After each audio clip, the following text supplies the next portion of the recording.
Bapak-bapak, ibu-ibu, saudara-saudara kaum muslimin rahimakumullah. Di dalam kehidupan kita sebagai seorang muslim, minimal 5 kali dalam sehari semalam kita mendengar seruan untuk mendirikan solat yang disebut azan. Ada kalimat menarik di dalam kalimat azan itu, yakni seruan hayya 'alal falah, marilah menuju kepada keberuntungan, marilah meraih kemenangan. Seruan ini adalah kecenderungan dari setiap manusia, apapun warna kulitnya. Artinya, setiap orang dalam hidup selalu ingin meraih dan mencari kemenangan.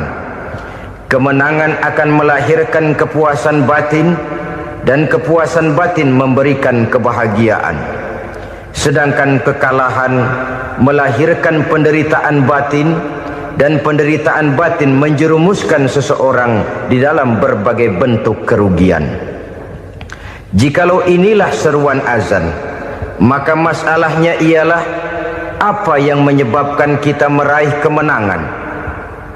Al-Quranul Karim memberikan tuntunan dan ajaran kepada kita bahwa orang-orang yang memperoleh kemenangan itu tidak lain adalah orang-orang yang bertakwa. Hanyalah mereka yang bertakwa kepada Allah Subhanahu wa ta'ala pada akhirnya akan tampil sebagai pemenang. Lalu siapa orang yang bertakwa itu? Dijelaskan dalam awal-awal Al-Baqarah, orang yang bertakwa yang akan meraih kemenangan. Pertama, alladzina yu'minuna bil ghaib, yaitu orang-orang yang beriman kepada yang gaib, percaya bahwa ada alam yang gaib, alam yang abstrak, alam yang tidak bisa dijangkau oleh salah satu daripada panca indera kita. Mereka percaya dan beriman kepada adanya malaikat, beriman kepada adanya iblis dan jin, beriman kepada adanya alam kubur, beriman kepada adanya alam mahsyar, beriman kepada adanya alam akhirat, beriman kepada adanya surga dan neraka. Beriman bukan cuma sekedar beriman dalam ucapan bibir saja, tetapi beriman yang nilai iman itu mampu mewarnai gerak dan gaya hidupnya. Iman yang meresap sampai ke tulang sumsum, kemudian memberikan dampak positif di dalam kehidupan manusia. Alam, kita tahu, adalah sesuatu yang selain Allah, dan Allah bukanlah alam. Apapun namanya selain daripada Allah, itu adalah alam. Alam pada hakikatnya terbagi menjadi dua. Ada alam syahadah, alam nyata, alam konkret, alam yang bisa dijangkau oleh salah satu indera kita. Kemudian ada alam ghaib, alam yang tidak bisa dijangkau oleh panca indera kita, alam metafisika, alam abstrak, alam yang wajib kita imani keberadaannya. Kita percaya bahwa malaikat itu ada, kita percaya kepada jin, bahwa jin itu ada, kita percaya kepada adanya iblis dan setan. Bukan percaya kepada iblis dan setannya, percaya bahwa iblis dan setan itu ada. Itu termasuk salah satu daripada sifat orang yang bertakwa kepada Allah. Saudara-saudara kaum muslimin rahimakumullah, kecenderungan pembangunan yang lebih bersifat materialistis biasanya menggeser aspek kehidupan rohani. Orang berpikir empiri, dan dalam pola pikir yang demikian maka alam gaib tidak lagi mendapat perhatian. Aspek kehidupan yang bersifat rohaniah malah mulai ditinggalkan. Akibatnya terjadilah kepincangan di dalam kehidupan kita. Pernah ada satu pengalaman pribadi dalam perjalanan kembali ke tanah air. Dalam pesawat di sebelah kanan saya duduklah seorang Jerman namanya Heiner Simonsen. Iseng saya ajak kenalan, saya ajak ngobrol, saya tanya dia. Saya bilang, Mas Heiner ini, kalau pesawat yang kita tumpangi ini jatuh ke bawah, kira-kira apa yang bakal terjadi, Mas? Dia bilang, kita semua akan mati. Begitu? Iya. Oke. Apa itu mati? Tanya saya. Dia bilang, untuk tahu apa itu mati, kita harus tahu lebih dahulu apa itu hidup. Saya pikir nih bule bisa ngomong juga. Baiklah, kata saya. Apa hidup menurut Anda itu? Oh, hidup itu dia bilang, kalau seluruh anggota badan kita bekerja secara normal, paru-paru memompa darah secara normal, jantung berdetak secara normal, sel-sel tubuh bekerja secara fit, dan organisme tubuh hanya mau bekerja secara normal, dia bilang, kalau kita memberi makan yang cukup, menu yang teratur, dan gizi yang lengkap. Saya bilang, kesimpulannya apa, Ner? Dia jawab, hidup adalah dari tangan ke mulut. Life is from the hand to the mouth, kata dia. Hidup adalah dari tangan ke mulut. Jadi masalah hidup tidak lebih daripada masalah isi perut.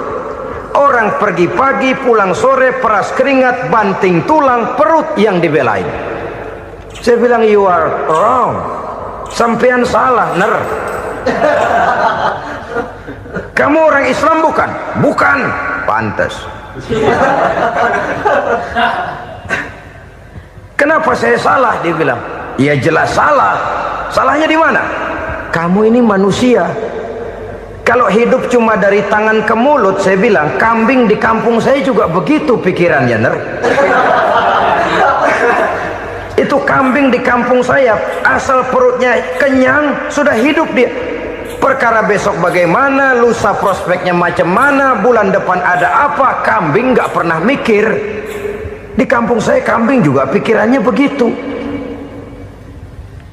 Kamu Kristen ya? Tadinya. Loh kok tadinya, lalu apa sekarang kamu ini? Dia bilang, sekarang saya netral. Saya tidak beragama, tapi saya percaya kepada Tuhan sebagai pencipta alam. Saya ingat benar dia bilang, I haven't any religious, but I believe to God as the creator of the world. Kenapa bisa netral begitu, Ner? Habis saya bingung, katanya. Islam bilang Islam baik, Kristen bilang Kristen baik, Hindu Buddha bilang Hindu Buddha baik, semua agama baik. Saya netral sekalian, nggak beragama. Yang penting saya percaya kepada Tuhan. Saya bilang, Ner, kamu ini kayak orang mau beli celana, lalu bingung. Yang satu bilang Levi's bagus, yang satu bilang Blue Jean hebat, yang satu bilang Wool England hebat. Celana ini hebat, celana itu bagus, celana ini hebat. Semua celana bagus, kamu bingung. Akhirnya netral, tidak pakai celana. Itu juga salah. Saya pikir-pikir, kemudian saya melihat bahwa dua pola berpikir Heiner ini nampaknya sudah mulai menggejala di lingkungan masyarakat bangsa kita. Disadari atau tidak, secara jujur kita harus berkata, dua pola pemikiran Heiner ini mulai berkembang di tengah masyarakat bangsa kita. Pertama, pola pikir materialisme. Hidup adalah dari tangan ke mulut. Masalah hidup tidak lebih masalah isi perut. Itu yang perlu dibela, dan disitulah arti kehidupan. Pergi pagi, pulang sore, peras keringat, banting tulang untuk mempertahankan perut. Kalau sudah kemari cara orang berpikir, maka buat apa percaya kepada yang gaib? Untuk apa sholat? Untuk apa puasa? Untuk apa zakat? Untuk apa menghadiri majelis taklim? Tanpa kepercayaan kepada yang gaib, hidup berjalan menurut alur empiris dan materialis. Kalau sudah ke sana cara orang berpikir, biasanya orang lalu cenderung menghalalkan segala cara. Hanyalah orang yang percaya bahwa akhirat ada, hanyalah orang yang percaya bahwa alam kubur itu ada, hanyalah orang yang percaya bahwa malaikat itu ada, hidupnya akan lebih terarah dan terkendali. Karena kepercayaan kepada yang gaib, yang merupakan fase daripada kehidupan setelah hidup yang sekarang ini, mewarnai gerak pribadi seseorang di dalam dia melakukan kegiatan hidupnya. Pola berpikir materialisme, disadari atau tidak, mulai menggejala di lingkungan masyarakat bangsa kita. Hidup tidak lebih dari urusan tangan ke mulut, mulut ke tangan, tangan ke mulut. Asal perut sudah kenyang, hiduplah sudah. Perkara bagaimana prospek hari yang akan datang, bagaimana akhirat, tidak jadi persoalan. Ini yang oleh Nabi diperingatkan, ad-dunya sijnul mu'min wa jannatul kafir. Dunia adalah penjara bagi orang beriman dan surga bagi orang kafir. Dulu di zaman Belanda hadis ini pernah disalah tafsirkan, disalah artikan, digunakan sebagai senjata untuk mengkebiri dan membuat impoten umat Islam. Sudahlah umat Islam gak usah macam-macam, kata Belanda. Dunia ini kan penjara buat orang Islam, surga buat orang kafir. Di penjara jangan bertingkah.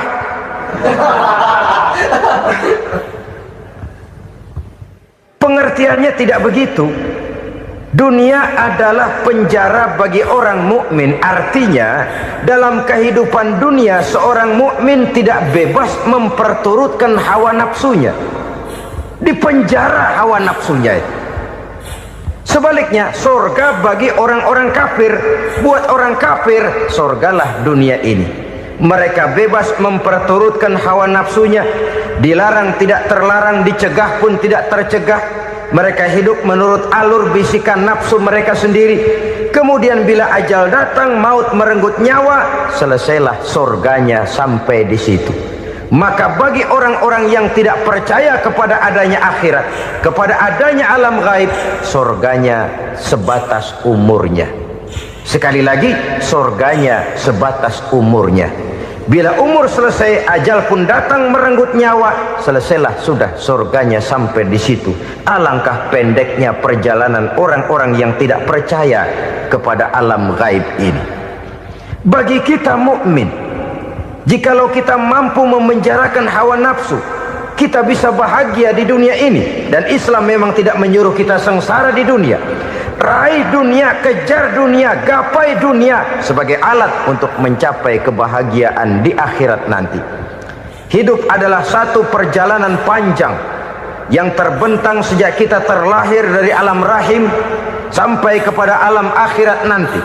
Andai kata kita gagal meraih kebahagiaan di dunia, toh kita masih punya akhirat.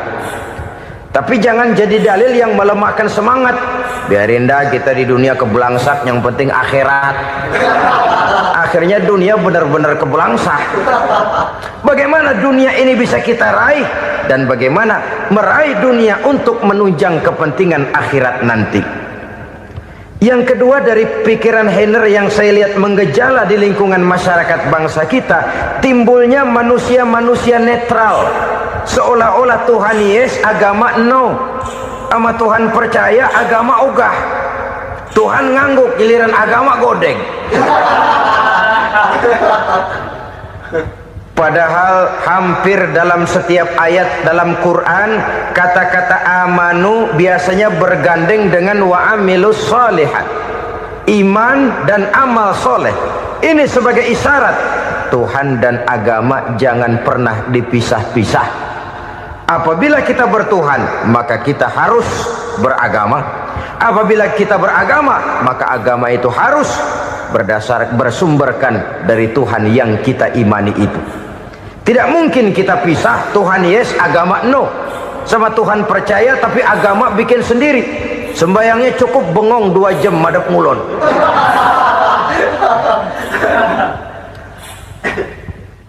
Saudara-saudara kaum muslimin rahimakumullah. Jadi dengan demikian, agama yang kita akui merupakan unsur mutlak di dalam pembangunan sekarang ini, merupakan bagian dari kehidupan yang menuntun kita bahwa di balik alam nyata ini, di balik alam syahadah ini ada alam gaib. Dan mudabbir, murabbi yang mengatur, yang menguasai, yang memelihara, baik dia alam nyata, baik dia alam gaib, tidak lain adalah Allah Subhanahu wa ta'ala.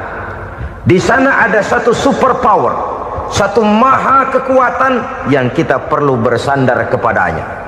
Sebagai makhluk nyata yang hidup di alam nyata, berbuatlah secara nyata sebagaimana harusnya kita berbuat.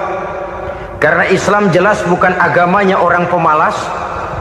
Islam jelas bukan agamanya orang yang mengajarkan setelah selesai sholat boleh duduk, nggelenggem ayam-ayam, ndelohom, menghitung bintang di langit sambil menunggu keajaiban. Tidak. Islam adalah agama yang mengajarkan apabila sholat sudah selesai kamu kerjakan, bertebaranlah di permukaan bumi, cari karunia Tuhanmu. Jangan hidup berpangku tangan menunggu keajaiban, karena hidup bukan undian. Jangan berharap untung besar tanpa mau peras keringat. Tapi di sebalik itu toh kita juga harus yakin bahwa di sisi usaha nyata yang kita lakukan ada satu super power, satu maha kekuatan gaib yang menentukan berhasil dan tidaknya usaha kita.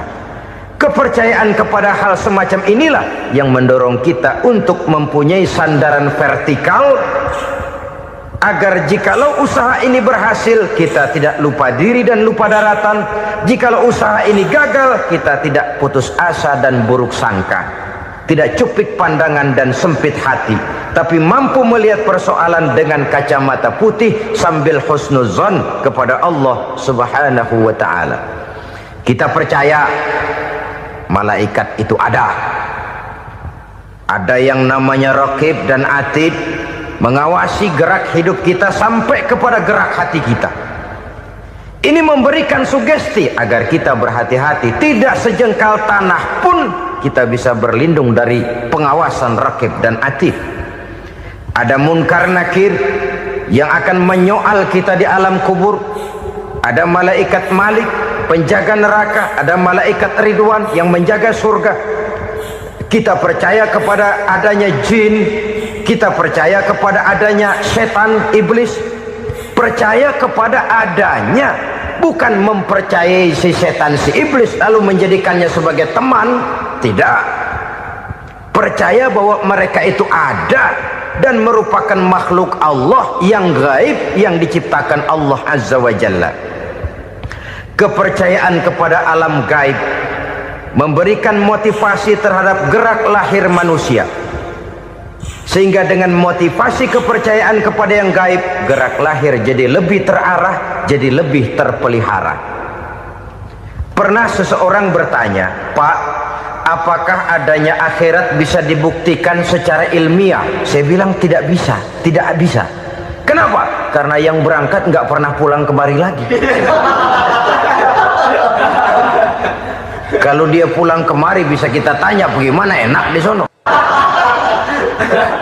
Cuma secara moral saya katakan, lebih beruntung orang yang percaya kepada akhirat daripada yang tidak.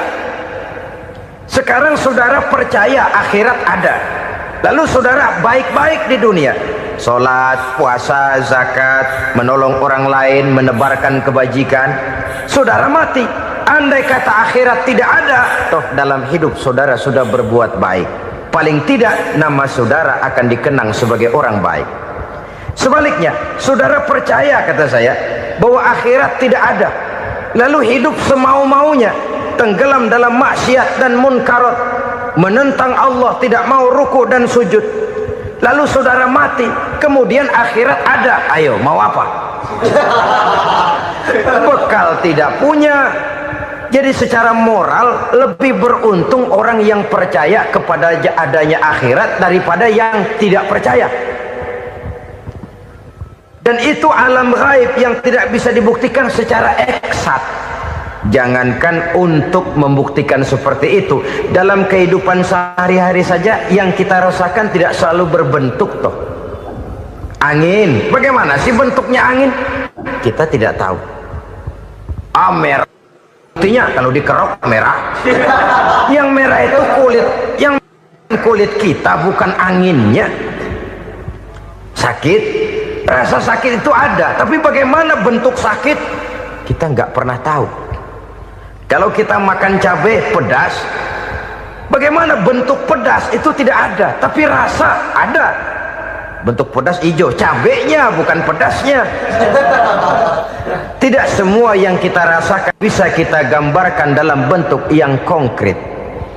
Oleh karena itu, sekali lagi bahwa kepercayaan kepada alam yang gaib mampu memberikan satu sugesti yang menata kehidupan seseorang lebih lurus, lebih terarah, dan lebih terkendali.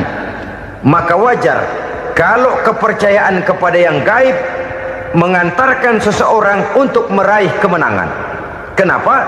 Dia percaya kepada yang gaib, bahwa akhirat ada, bahwa alam kubur ada, bahwa pertanggungan jawab itu ada. Maka dia lalu tidak hidup saenae udele dewe, itu loh. Tidak hidup menurut seleranya sendiri, terarah, teratur. Ini cirinya yang pertama. Orang bertakwa yang akan meraih kemenangan, mereka beriman, mereka percaya kepada yang gaib. Bahkan hal-hal konkret saja selalu berangkat dari yang gaib. Saudara-saudara, para remaja, para pemuda sekarang ini tidak pernah tahu toh siapa yang akan jadi teman hidup saudara. Kita bisa saja ngerancang, mentargetkan, tapi toh akhirnya yang namanya jodoh bukan kekuasaan kita. Rezeki di luar kemampuan kita. Begitu juga ajal. Maut, jodoh, ajal adalah contoh-contoh konkret bahwa pada akhirnya yang gaiblah yang menentukan. Bertahun-tahun ngelancong, emang jodoh seret, nggak jadi.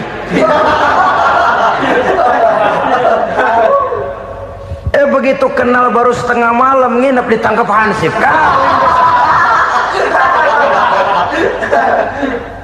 Hal-hal semacam itu kadang-kadang kita berpikir suuzon, gile, perempuannya cakep banget, lakinya rebek amat.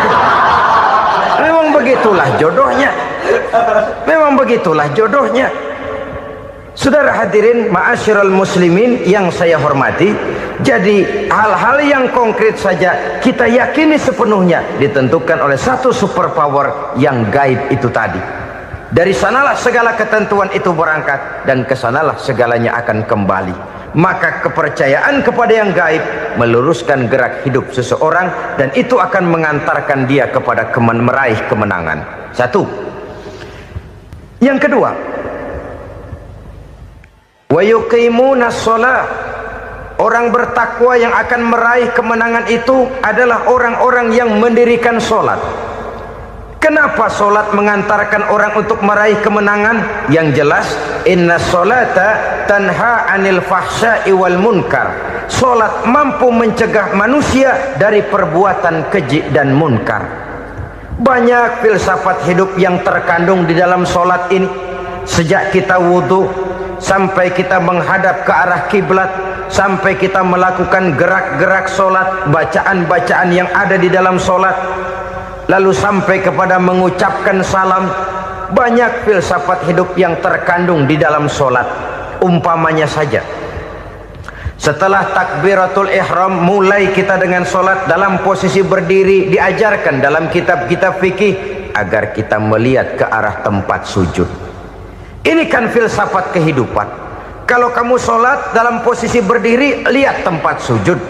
Jangan sholat mata jelalatan, sebab nanti bisa mengurangi kekhusyuan. Jadi wajar kalau yang dikatakan bahwa yang paling afdol adalah shaf yang di depan. Kenapa? Secara harfiah pengertiannya akan lebih mengundang kekhusyuan. Kenapa? Kalau kita di shaf paling depan di masjid umpamanya paling banter kita lihat tembok.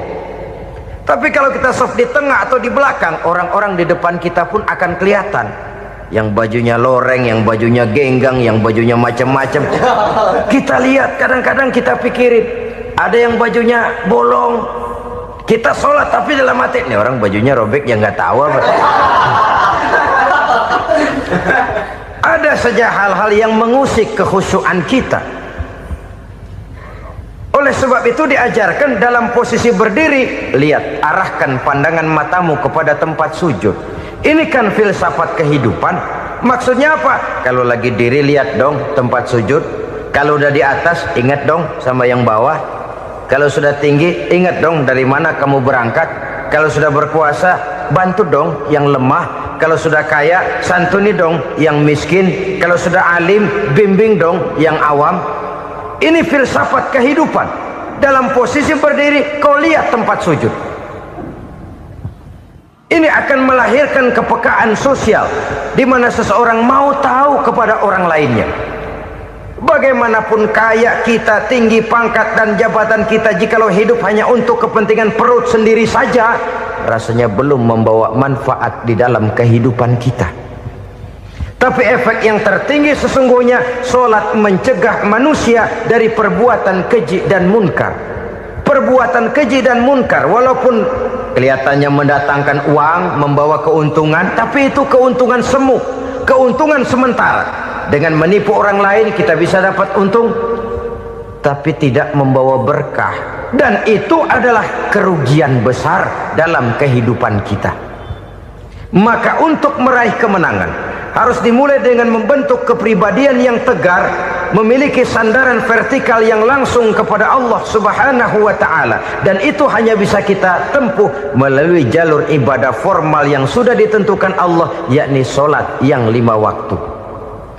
Untuk memperkuat itu ada solat-solat sunnah, rawatib, nawafil sebagai terminal kontrol cadangan untuk memelihara stabilitas temperatur batin di dalam kita berhubungan dengan zat yang maha gaib, yaitu Allah Subhanahu wa ta'ala. Orang sering bertanya, Pak, itu tetangga saya nggak sholat, duitnya nggak habis-habis, Pak. Nggak sholat tapi mobilnya tambah terus. Nggak sholat tapi usahanya makin maju. Tapi di sisi lain ada orang yang rajin sholat, rezekinya butak bener. Anaknya mana kurus, mana korengan. Saudara hadirin ma'asyiral muslimin rahimakumullah. Harus saya katakan bahwa solat memang bukan untuk cari duit. Solat adalah sandaran vertikal kita kepada Allah. Sedangkan soal rezeki itu berkaitan dengan sifat Allah maha pengasih dan maha penyayang. Allah maha pengasih, siapapun dikasih kalau mau usaha. Allah maha penyayang, tidak semua orang disayang oleh Allah Azza wa Jalla.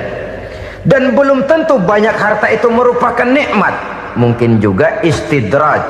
Artinya istidraj itu dikasih tapi diambulin, kalau bahasa Betawinya itu. Dikasih tapi diambulin, itu bukan merupakan nikmat sesungguhnya, lebih merupakan azab dari Allah Subhanahu wa ta'ala.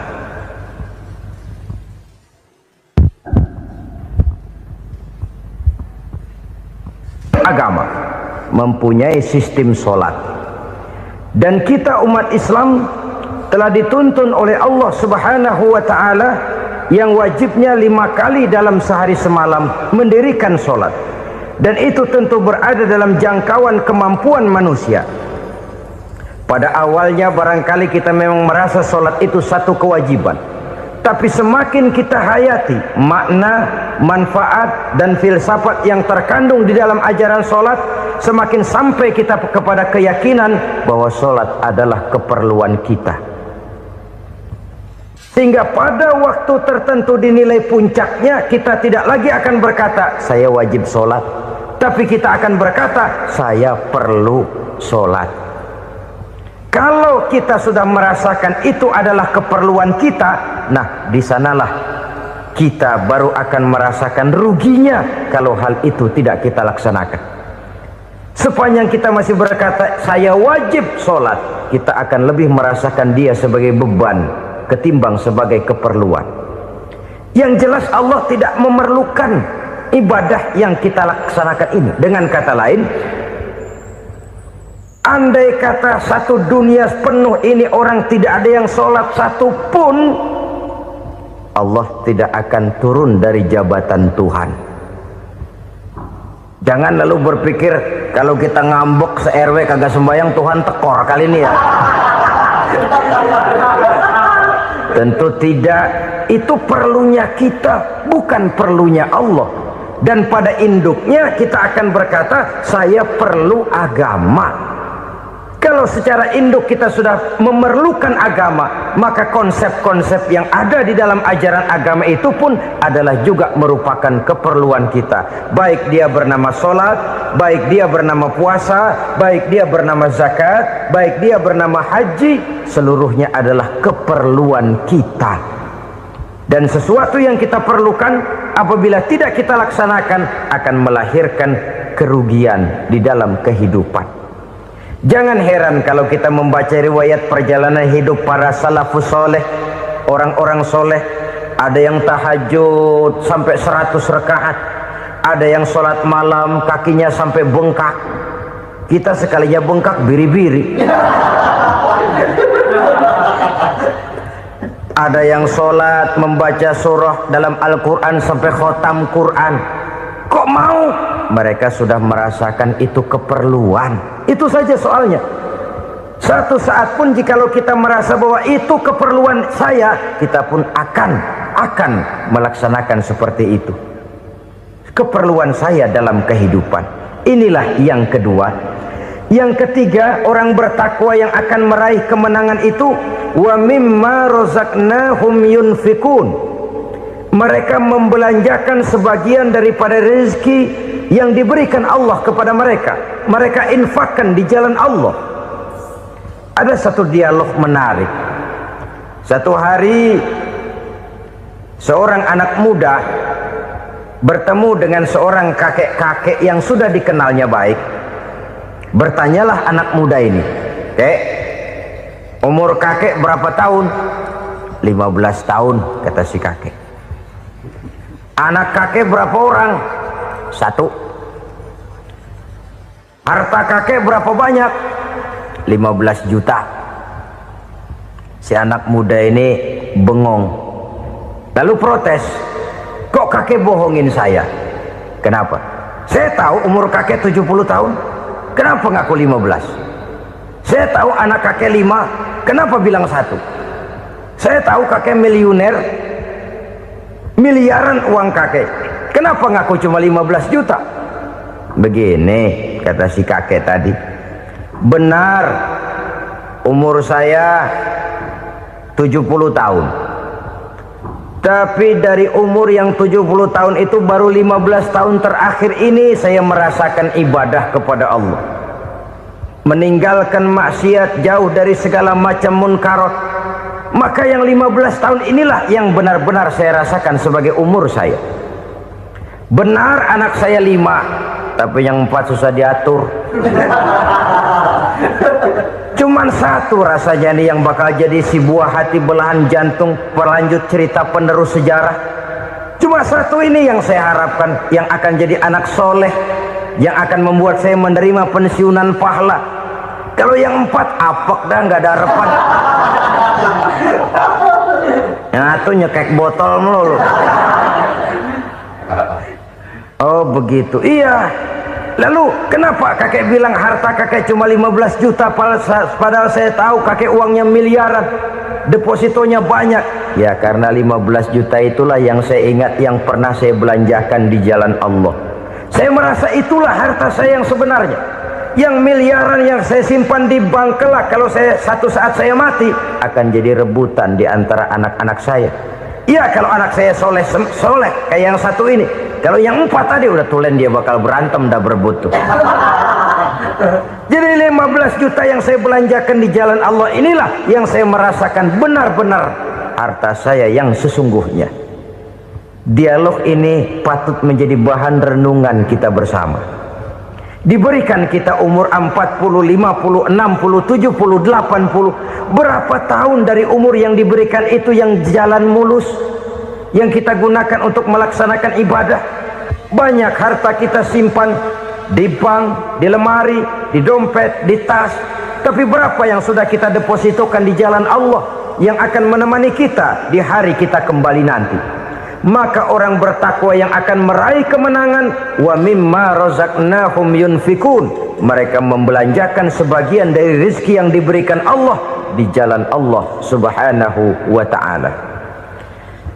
Ma'asyiral muslimin rahimakumullah, zahirnya memang kita memberikan kepada orang lain, tapi hakikatnya kita menyimpan untuk diri kita sendiri. Kita memberikan kepada yatim piatu 25.000, zahirnya kita memberikan si yatim, hakikatnya kan kita cuma nyimpan. Saya berikan, titip kepadamu, ini untuk saya di akhirat. Kau boleh belikan baju, kau boleh belikan untukmu makan, kau boleh bayarkan sekolahmu, ini untuk saya. Hakikatnya kita nyumbang masjid 1 juta, zahirnya kita berikan kepada panitia masjid, tapi hakikatnya kan cuma titip 1 juta ya, untuk saya di alam kubur nanti. Silahkan kau boleh belikan semen, ini uang, belikan besi, belikan pasir, saya cuma sekedar titip untuk kepentingan saya. Hakikatnya kita cuma sekedar menitip. Sebagaimanapun pada hakikatnya, apapun yang kita miliki dalam kehidupan kan cuma sekedar hak guna pakai, bukan hak milik mutlak. Harta kita, rumah kita, kendaraan kita, kebun kita, pabrik kita, hak guna pakai saja. Hak milik mutlak cuma untuk Allah subhanahu wa ta'ala. Saudara-saudara kaum muslimin rahimakumullah, ini yang ketiga. Kemudian yang keempat, orang-orang bertakwa yang akan meraih kemenangan, allazina yu'minuna bima unzila ilaika, mereka yang beriman, mereka yang percaya kepada apa yang telah diturunkan kepadamu Muhammad, ay Al-Quran, yakni Al-Quranul Karim.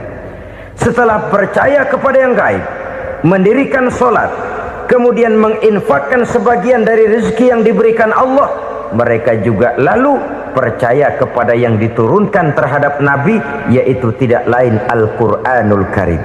Sekali lagi di sini, percaya bukan hanya sekedar percaya saja, tetapi percaya lalu menjadikan Al-Quran itu sebagai pedoman hidup. Sebab memang Al-Quran itu adalah GBHM, garis-garis besar haluan muslim. Apa yang harus kita lakukan, apa yang harus tidak kita lakukan, bagaimana mestinya kita bertingkah laku dan berbuat, seluruhnya tercantum di dalam Al-Quranul Karim.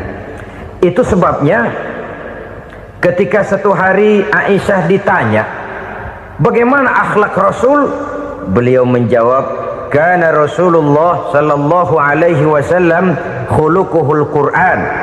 Akhlak daripada Rasulullah tidak lain adalah Al-Quran.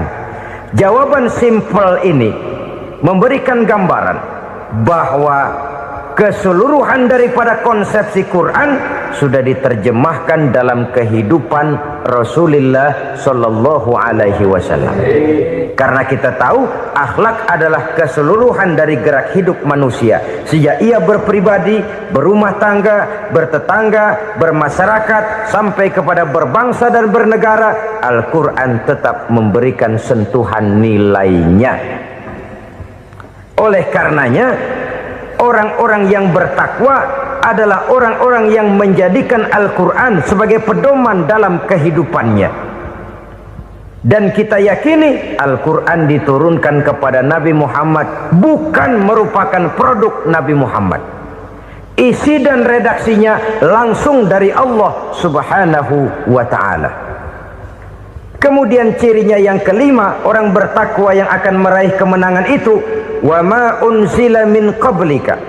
Tidak hanya sekedar percaya kepada yang diturunkan terhadap Nabi Muhammad, yaitu Al-Quran, mereka juga percaya kepada apa yang pernah diturunkan kepada para nabi, kepada para rasul sebelum Nabi Muhammad.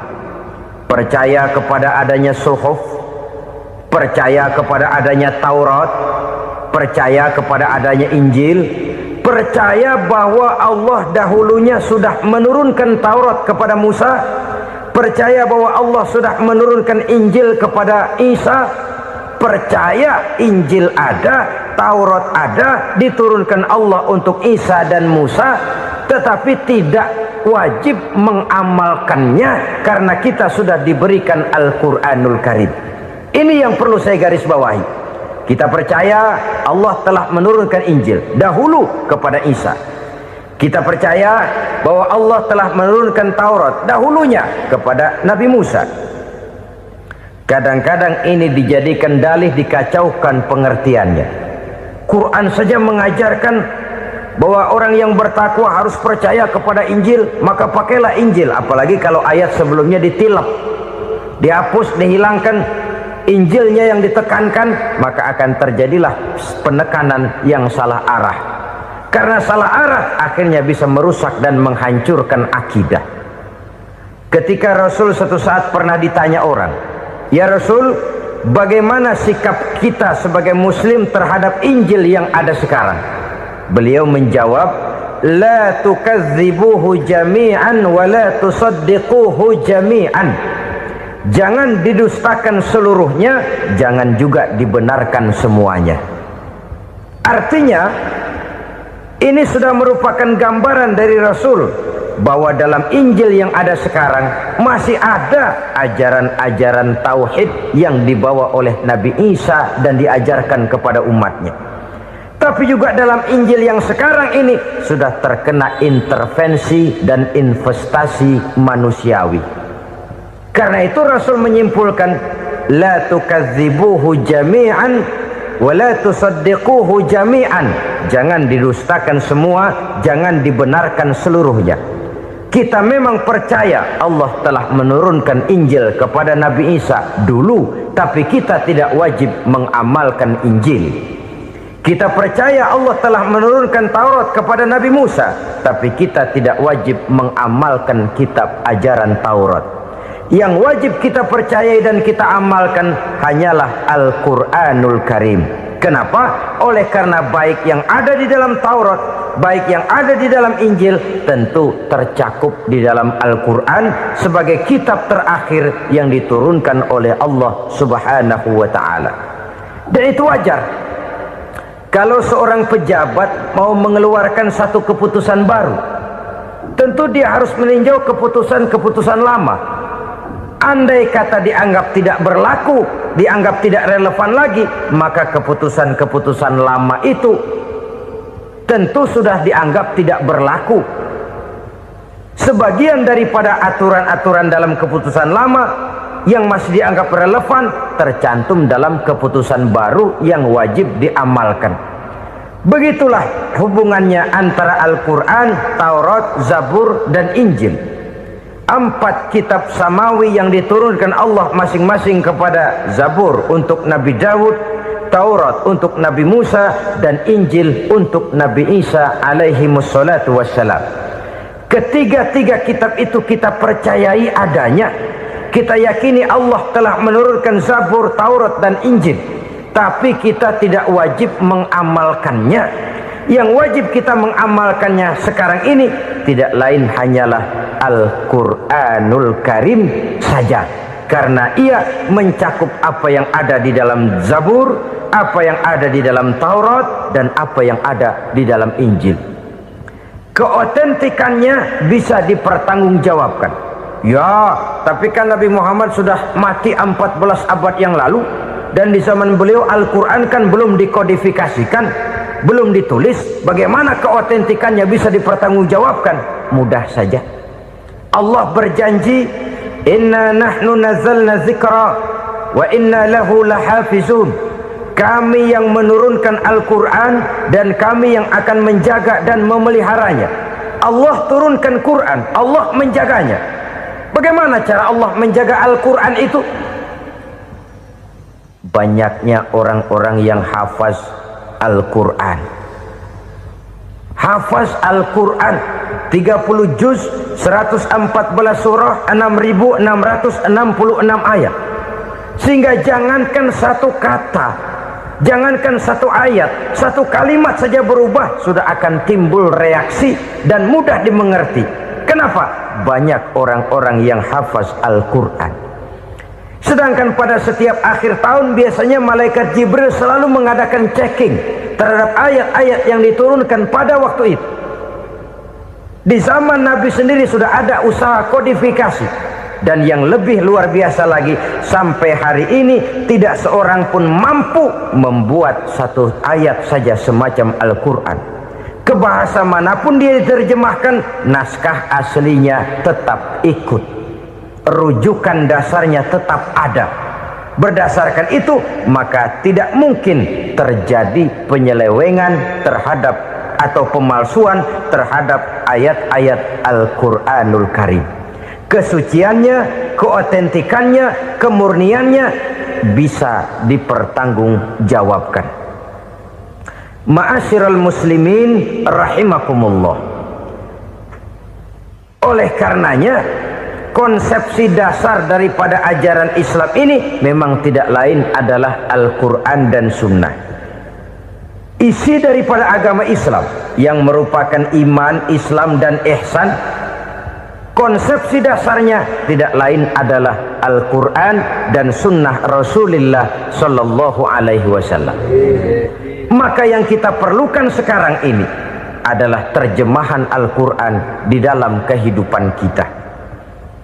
Dengan demikian, maka gaya kehidupan yang lebih Qurani itulah yang kita dambakan.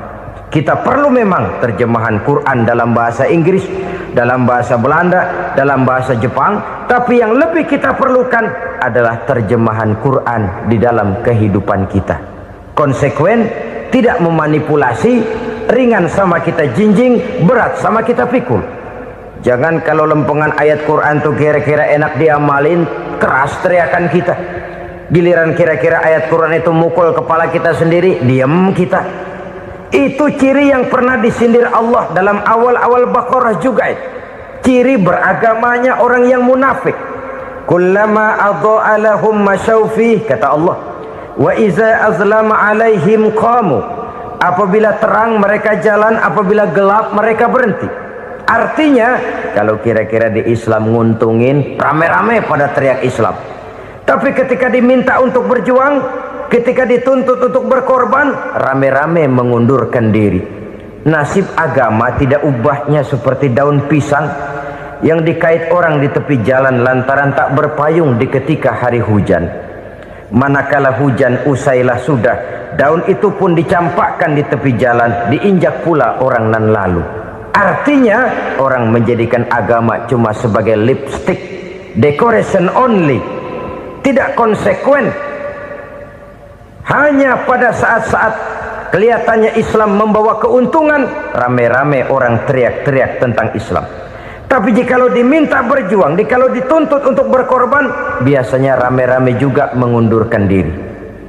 Jangan heran kalau mayoritas hitungan kita, tapi minoritas peranan kita.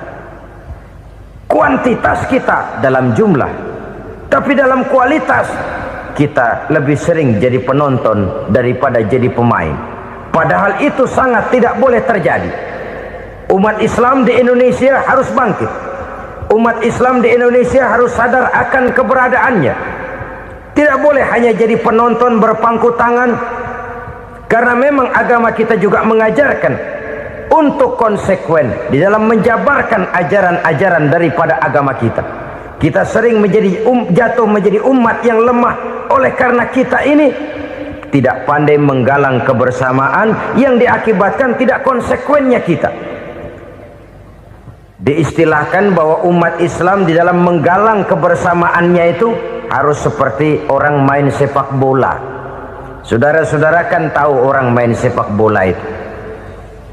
Orang main sepak bola, kalau pertandingan belum dimulai sih silakan saja kumpul di luar lapangan, atur strategi yang baik. Tapi kalau pertandingan sudah dimulai, turun ke lapangan hijau, jangan kumpul terus. Ada sepak bola gotong royong, mundur-mundur rame-rame, depan ke depan kumpul melulu mainnya. Kalah. Orang main sepak bola itu ya harus ada penyerang tengah, harus ada penjaga gawang, harus ada strikernya, harus ada kiri luarnya, kanan dalamnya yang jadi backnya. Posisi boleh bermacam-macam, tapi yang penting saling ngoper untuk menggolkan gawang lawan. Begitulah umat Islam ini. boleh ada yang jadi pejabat, boleh ada yang jadi pengusaha, boleh ada yang jadi petani, silakan ada yang jadi seniman, ada yang jadi penyair, ada yang jadi artis sekalipun. Tapi kalau sudah berhasil menguasai bola, jangan lupa operannya. Operan itu yang langka. Kita ini muslim kadang-kadang kalau sudah memegang menguasai bola, kalau belum mau mampus, belum mau ngoper. Nanti kalau sudah nggak punya bola, baru mau ngoper. Kalau sudah dengar-dengar mau dekat pensiun, baru mau jihad, baru mau berjuang, baru mau ngurus pesantren. Tanda tangan sudah tidak laku, memo sudah tidak dihargai, baru mau berjuang. Kemarin kemana mas? Kita tidak pandai memanfaatkan posisi. Dengan kata lain, kalau kembali kepada persoalan kita, konsekuensi kita terhadap agama yang kita anut ini belum ideal. Kita masih lebih sering berislam ini pada saat-saat yang menurut perhitungan kita membawa keuntungan. Tapi kalau diminta berjuang, dituntut berkorban, yang itu pun hakikatnya adalah untuk kepentingan kita juga. Allah tidak pernah menuntut kita untuk jihad bagi kepentingan Allah, itu tidak. Berjuang menegakkan agama Allah, apakah untuk kepentingan Allah? Tidak. Untuk kepentingan kita. Sebab nilai-nilai jihad itu pada akhirnya akan membawa kita kepada suatu kebahagiaan. Setidaknya kalau tidak di dunia, tentu di akhirat sebagai syahid. Oleh karena itu, pada bagian akhir ini saya ingin mengajak, marilah kita konsekuen. Sekali kita berkitabkan Al-Quranul Karim, mari dia kita jadikan pedoman. Jangan cuma kita jadikan sebagai penghias dinding, pelengkap rumah, bahwa di rumah kita ada Al-Quran, tapi yang baca kecoa. Habis pada bolong tuh Quran. Yang penting kan punya Quran. Ditaruh di pintu rumah, biar apa? Biar kuntilanak kagak masuk katanya. Ya apa itu nasib Quran, cuma kerjanya jaga pintu, ngusir kuntilanak, ngusir memedi. Bagaimana kita hidup menurut tuntunan Al-Quran? Kadang-kadang tidak pernah menjadi masalah bagi kita. Maka bagaimanakah Al-Quran akan mungkin membawa keberkahan dalam hidup kalau ajarannya kita injak-injak dalam keseharian kita? Mewujudkan gaya hidup yang lebih Qurani, itulah yang akan kita rintis di dalam kehidupan kita, bertahap, step by step, menurut kemampuan yang ada pada kita. Jika jalan ini tidak bisa kita selesaikan, percayalah akan ada generasi penerus yang akan melanjutkan usaha dan cita-cita mulia itu. Jadi percaya kepada Taurat, percaya kepada Injil, sekadar percaya Allah dahulunya sudah menurunkan itu, tapi kita tidak wajib mengamalkannya. Kenapa? Generasi Injil masa berlakunya sudah kedaluarsa. Taurat masa berlakunya sudah kedaluarsa. Injil pernah berlaku untuk orang Nasrani di zaman Nabi Isa. Taurat pernah berlaku untuk orang Yahudi di zaman Nabi Musa.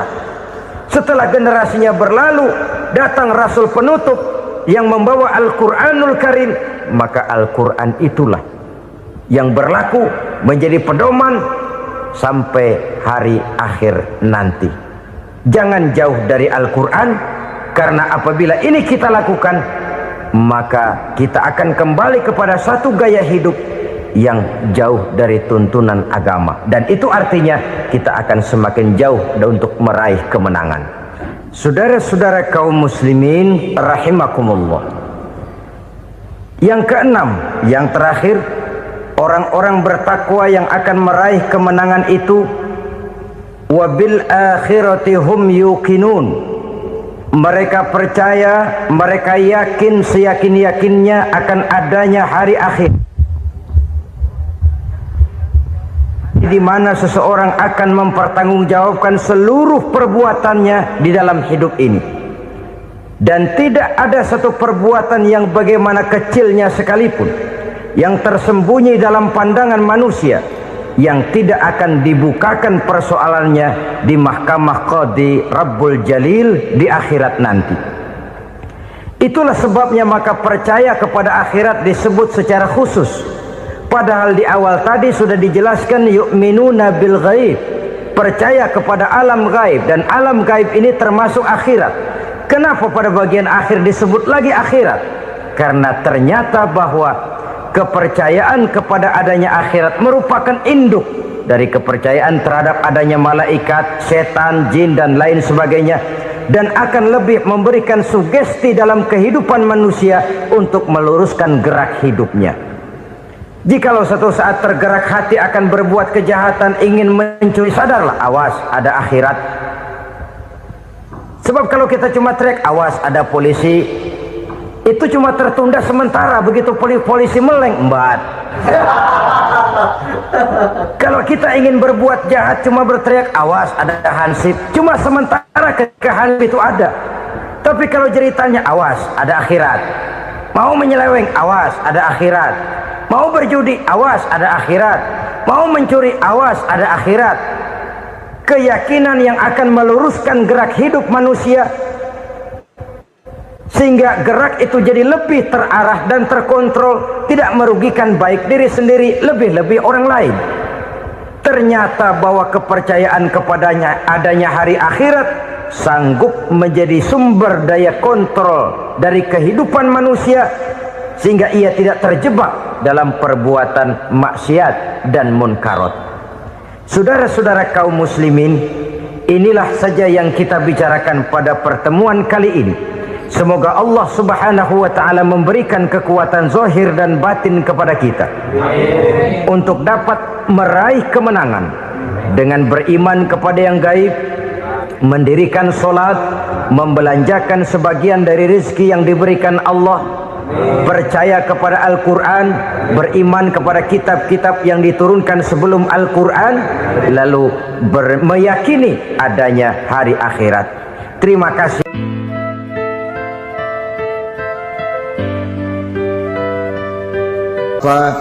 Ibu-ibu, saudara-saudara kaum muslimin rahimakumullah, kita menyaksikan peristiwa-peristiwa yang memilukan dan memalukan. PHK terjadi di mana-mana, pengangguran meningkat, harga-harga membumbung tinggi, daya beli rakyat semakin lemah. Sementara di bidang politik, kejadian-kejadian memberikan indikasi bahwa persatuan dan kesatuan kita sebagai bangsa dewasa ini tengah berada dalam ujian yang berat. Pada jumpa kita kali ini, tanpa bermaksud untuk mencari kambing hitam dari bencana yang kita hadapi, saya ingin menyampaikan sebuah hadis yang diriwayatkan oleh Imam At-Tabarani dari Ibnu Abbas, bahwa Rasulullah sallallahu alaihi wasallam bersabda, khamsun bi khamsin, ada 5 perkara yang dapat menimbulkan 5 macam bencana. Mari kita renungi hadis ini satu demi satu sebagai bahan introspeksi buat kita semua dalam menghadapi bencana yang tengah berlaku sekarang ini. Yang pertama, ma naqasa qaumul ahda illa sullita alaihim aduwwuhum. Apabila suatu kaum sudah mengingkari janjinya, maka mereka pun akan dikuasai oleh musuh-musuh mereka. Sederhana saja nampak kalimat dalam hadis ini. Apabila orang sudah mengingkari janji, mereka akan dikuasai oleh musuh-musuh mereka sendiri. Dan musuh kita yang paling utama saat ini adalah kemiskinan dan kebodohan. Kenapa itu terjadi? Karena kita mengingkari janji kita sendiri. Di saat awal-awal berdirinya Orde Baru, kita pernah berjanji untuk melaksanakan Pancasila dan Undang-Undang Dasar 45 secara murni dan konsekuen. Kita berjanji bahwa kita akan menegakkan pemerintah yang bersih dan berwibawa. Itu semua pada permulaannya. Waktu demi waktu berjalan, kita lupa dengan janji yang kita ucapkan itu. Ketuhanan yang Maha Esa kita ucapkan, tapi kesetanan yang luar biasa yang kita lakukan. Kemanusiaan yang adil dan beradab yang kita dengungkan, tetapi kemanusiaan zalim dan biadab yang kita praktekkan. Sederhana saja saudara, hampir setiap pejabat pada posisi-posisi kunci, di awal-awal ia memangku jabatan itu, biasanya ia mengucapkan sumpah dengan lafaz demi Allah, bahwa dalam melaksanakan jabatan ini saya tidak akan menerima hadiah atau pemberian dalam bentuk apapun. Itu pada permulaannya. Lama-lama rupanya hadiah itu asik juga, mulai diterima. Lama-lama dirasa kurang, mulai menagih, dan akhirnya terjadilah praktek yang disebut suap menyuap, semir menyemir, dan lain sebagainya. Kalau ini sudah menjadi kenyataan, bagaimana kita mau menegakkan pemerintah yang bersih dan berwibawa? Undang-Undang Dasar 45 menyatakan bahwa bumi, air, dan seluruh kekayaan negara dikelola oleh negara bagi sebesar-besar kemakmuran rakyat. Yang terjadi adalah bahwa kita merasa mewakili rakyat untuk menikmati harta dan kekayaan negara, sehingga rakyat banyak tidak bisa ikut menikmatinya. Menumpuklah harta itu sehingga terjadilah pepatah, gunung ditimbun, sumur digali. Yang kaya semakin kaya, yang miskin semakin terpuruk. Kita ingkar dengan janji yang kita ucapkan di awal-awal kita bergerak. Kita ingkar dengan janji pada saat kita mengatakannya dengan menyebut nama Allah, dengan mempertaruhkan nama Tuhan. Sehingga pada akhirnya jabatan pun mengalami tender. Sudah menjadi rahasia umum. Orang mau jadi lurah mesti mengeluarkan uang. Mau jadi camat mesti mengeluarkan uang. Mau jadi wali kota, bupati, bahkan gubernur, itu ada pasarannya. Secara logika, kalau orang memperoleh satu jabatan karena banyak mengeluarkan uang, tentu pada saat ia mengeluarkan uang, ia sudah punya pemikiran, modal pasti pulang, modal pasti kembali. Kalau orang memperoleh suatu jabatan karena banyak mengeluarkan uang, maka langkah pertama yang dia lakukan setelah memangku jabatan itu ialah bagaimana uang bisa kembali, bagaimana modal bisa pulang. Kalau modal sudah pulang, pikiran berikutnya bagaimana supaya dapat untung. Lalu kapan mau bekerja untuk kepentingan rakyat? Itu nomor 18. Kemudian kalau ada proyek-proyek besar, pertanyaannya ialah bukan apakah proyek ini bermanfaat bagi rakyat, apakah proyek ini layak untuk diteruskan, tetapi yang jadi pertanyaan paling utama ialah bagian saya berapa duit dari proyek ini. Kita bisa lihat proyek, mega proyek lahan 1 juta hektar di Kalimantan Tengah, triliunan rupiah, dan proyek itu gagal. SD Impres bulan ini diresmikan, bulan depan retak. Jembatan-jembatan bulan ini gunting pita, bulan depan runtuh. Kita ingkar dengan janji. Kita berkata kita bekerja untuk kepentingan rakyat, tapi kita tidak pernah mengenal rakyat itu. Apabila suatu kaum sudah mulai mengingkari janji, maka mereka akan dikuasai oleh musuh-musuh mereka. Akibatnya tersusunlah barisan-barisan sakit hati yang makin lama makin menjadi bola salju, menggelinding membesar, dan kemudian terjadilah hal-hal yang tidak kita inginkan lagi. Apabila suatu kaum sudah mengingkari janji, maka mereka akan dikuasai oleh musuh-musuh mereka. Ini penyebab bencana yang pertama. Kita tidak konsekuen. Tadinya kita dengan lantang teriak-teriak berantas korupsi, ganyang korupsi. Pada waktu kita belum mendapat kesempatan. Setelah kita naik punya kesempatan, rupanya korupsi enak juga dirasa. Terjadi pergeseran nilai, orang luntur, kehilangan idealisme awal.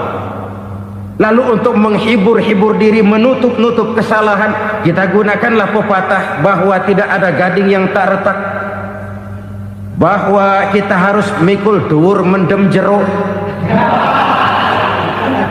Itu semua cuma sebagai dalih agar kesalahan kita tidak dibicarakan orang lain. Padahal kita sendiri yang mengingkari janji. Kita yang keluar dari komitmen awal kita. Kita berjanji melaksanakan Pancasila dan Undang-Undang Dasar 45 dengan murni dan konsekuen. Kita berjanji untuk menegakkan pemerintah yang bersih dan berwibawa. Namun dalam kenyataannya itu tidak kita laksanakan dengan sebagaimana mestinya. Kita bergeser, kita mengalami proses degradasi, peluncuran nilai, dan akhirnya terbentuklah barisan-barisan sakit hati yang semakin lama semakin membesar itu. Kita harus introspeksi.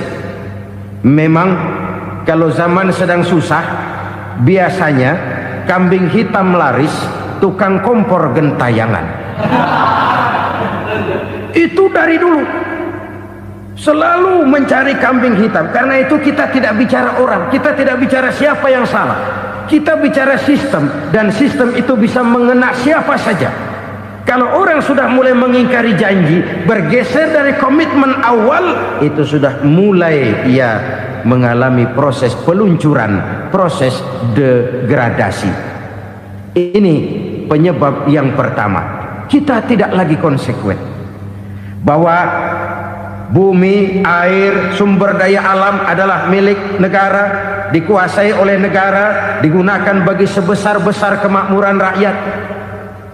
Ternyata rakyat yang makmur itu tidak merupakan gambaran yang menyeluruh dari rakyat kita. Undang-undang dasar kita menganut ekonomi kekeluargaan, tapi yang kita praktekkan adalah ekonomi keluarga. Kalau bukan keluarga nggak dapat proyek. Kalau bukan keluarga nggak dapat macam-macam.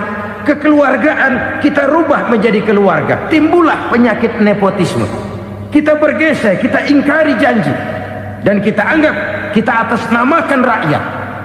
Rakyat cuma sekedar jadi address, rakyat cuma sekedar jadi alamat, tetapi kehidupan mereka tidak banyak berubah dan tidak banyak terangkat.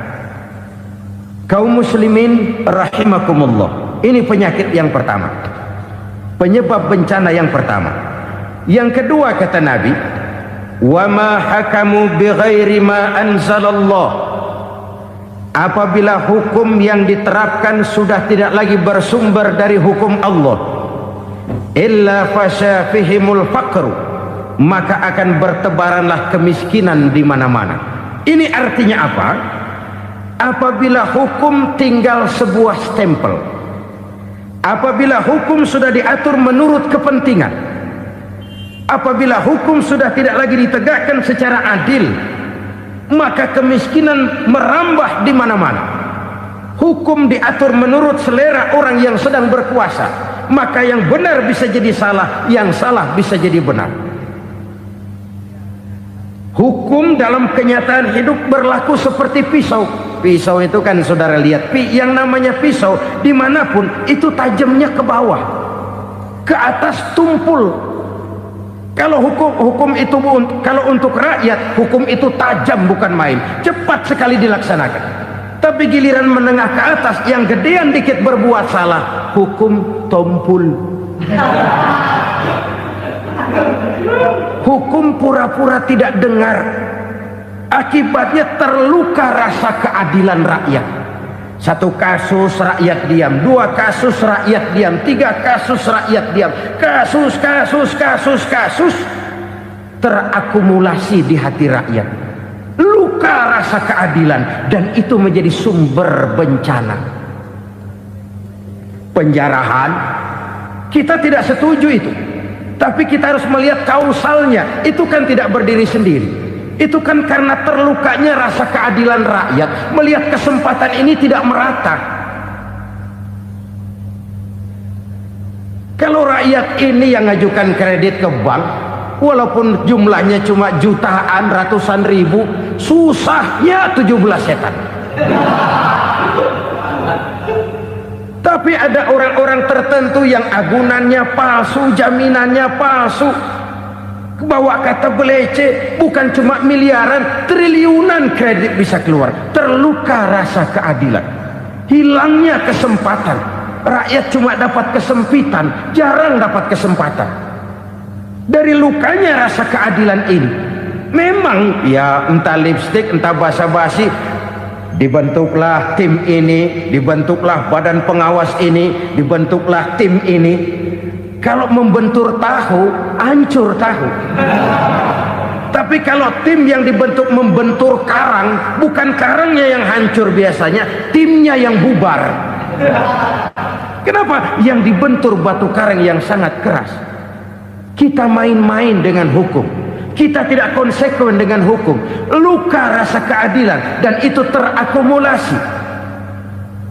Edi Tamsil, rakyat tahu, terakumulasi, menguap begitu saja. Kasus-kasus lain rakyat tahu, menguap begitu saja. Ketidakadilan terakumulasi, mengendap di hati rakyat, menunggu ledakan. Pada saat sumbu meledak, rakyat tidak bisa dibendung lagi.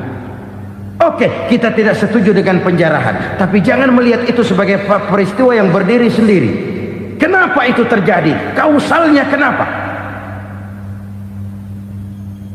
Oke, kita tidak setuju memang, tapi yang dijarah oleh rakyat kan memang cuma untuk perut. Yang dijarahkan beras, yang dijarahkan televisi, yang dijarahkan kulkas yang masih bisa dihitung, yang memang real untuk kebutuhan rakyat. Penjara berdasi kepala botak yang menguras uang rakyat habis-habisan, enak saja melenggang dalam kehidupan ini. Makin terluka rasa keadilan rakyat. Apabila hukum yang diterapkan sudah menyimpang dari keadilan yang diajarkan Allah, fasyafihimul fakru, bertebaranlah kemiskinan. Aneh, memalukan, memilukan. Sebuah negara agraris yang katanya pulaunya hijau royo-royo, Gemari Palau Jenawi Toto Tentem Kertora Harjo, yang tahun 93 pernah mendapat penghargaan dari FAO, Badan Pangan Sedunia, sebagai negara yang berhasil dalam swasembada pangan. Sekarang ini kita terpaksa betul beli beras dari Vietnam, beli beras ke Kamboja, beli kedelai dari Kamboja. Kenapa? Lahan sawah kita habis ditanami pabrik. Teknologi kita, teknologi loncatan yang non-applied, tidak terpakai oleh kita. Lantas lahan yang tidak bisa kita tanami, kita paksakan lahan-lahan gambut menjadi tanah pertanian yang subur dengan biaya triliunan, dan kita gagal. Kita cari jarum dan kapak hilang. Kita mau jadi negara industri dengan loncatan teknologi yang maju, kita lupakan pola pijak kita sebagai negara agraris, dan akhirnya kita kecolongan. Lihatlah dewasa ini, rakyat kita antri sembako di mana-mana. Di sebuah negara agraris, ketidakadilan melahirkan kemiskinan, kemiskinan moral dan kemiskinan material. Kemiskinan moral, rakyat nggak percaya lagi sama pejabat. Rakyat mengalami krisis figur. Orang, alah lu ngomong dah sama ember.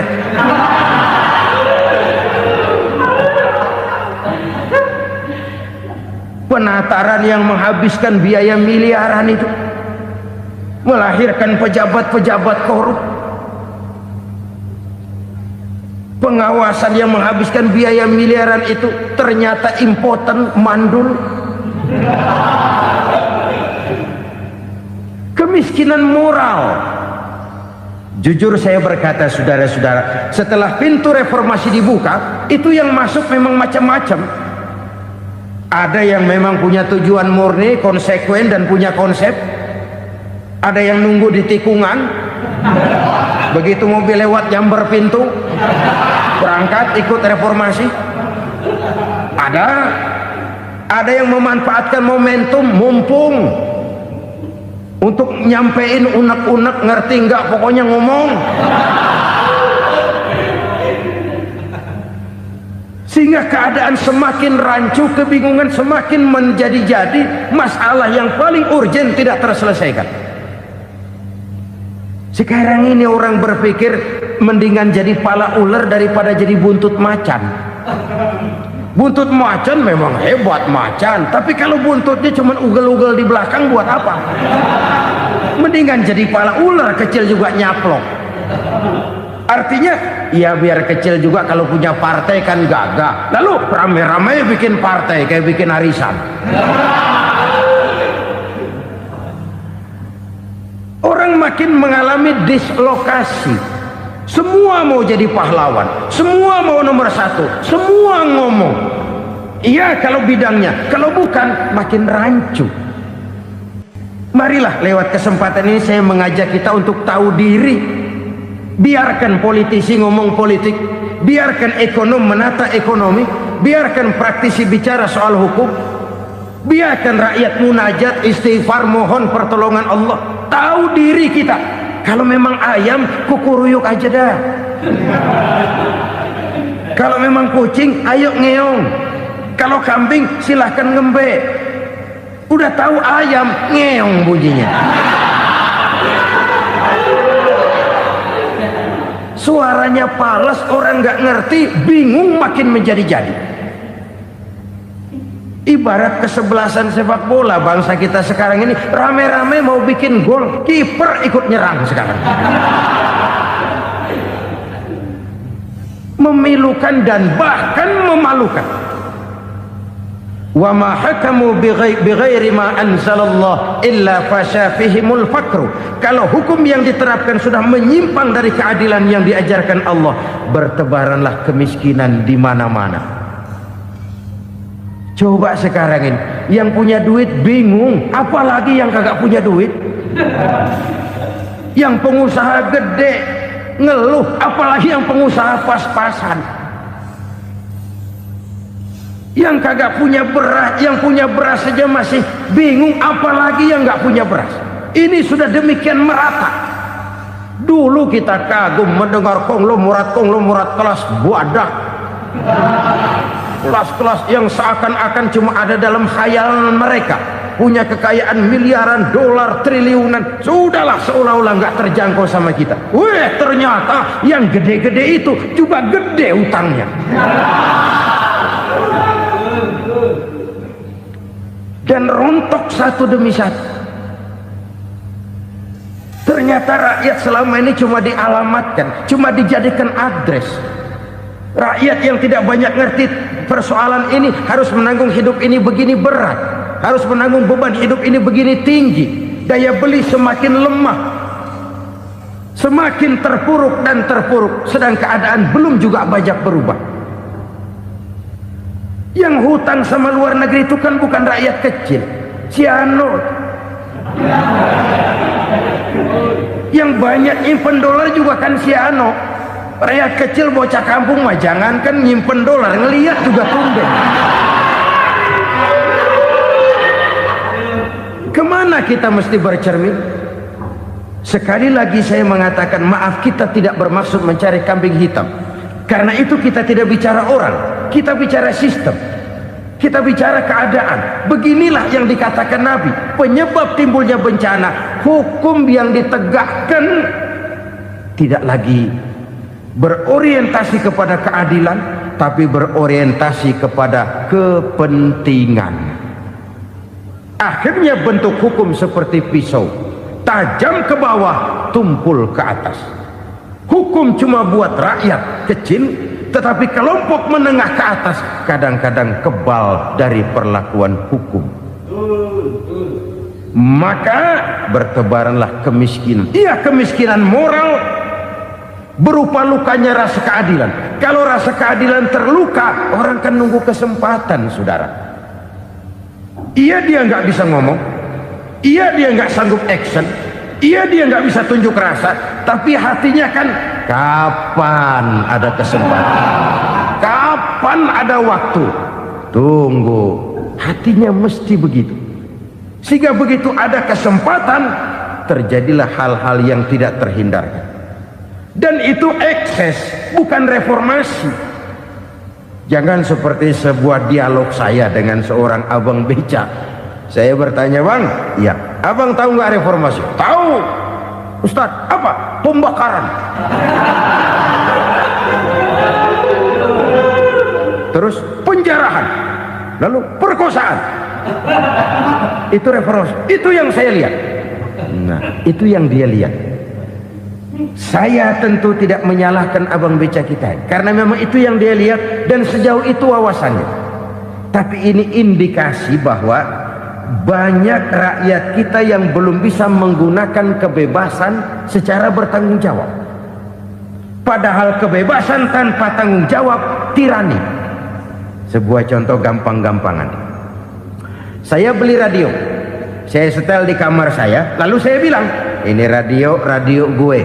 Yang beli gue, pakai duit gue setel di kamar gue, sekeras-kerasnya, gak ada urusan sama orang lain. Itu kata saya.